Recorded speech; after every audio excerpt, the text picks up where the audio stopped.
Well, boys, the internet told me that the truck wouldn't start. I had a lot of people, probably about 8 people said it's timing related. So I'm like, I'm going back in my thing, and I went back to the one video I had, and I could see the marks. And I'm like, well, they're lined up. And then I'm like, maybe they are a tooth off, right? So I'm sitting here, and I'm like, let's just pull the whole front of the truck off, right? It's going to take me, what, an hour to get all this stuff off? Not really a big deal.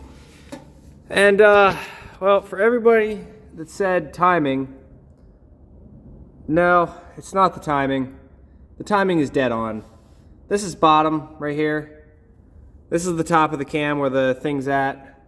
This is the top. We're in TDC. You can see valves, the whole 9 yards. Everything's adjusted properly.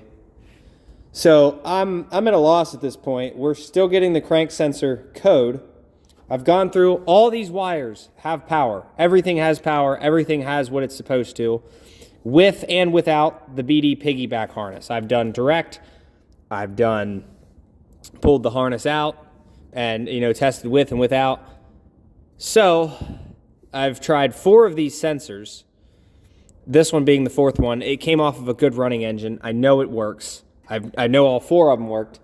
When I spin the motor over and I check up top with my snap-on box, the cam and the crank read the same. I have verified they are supposed to read the same. One is not supposed to read half of the other. On the snap-on box, they are supposed to both read exactly the same. So we went through, verified all that.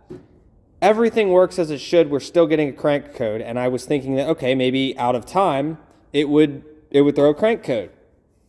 So I went through and did all of this extra work to be like, please tell me I did it wrong, right? Did not do it wrong. You can see right there, timing marks all line up with each other. And these are these CP3 trucks, any of the common rails, and CP4. I don't know about CP4s, but CP3s, there is no timing for the pump.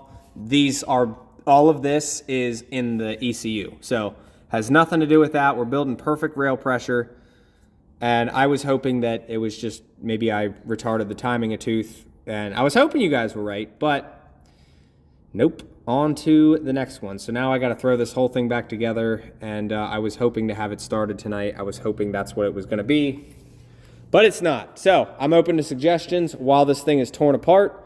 I have no idea where to go at this point, but everything works. The crank sensor works, but for some reason it's throwing a code for it. So on to the next one.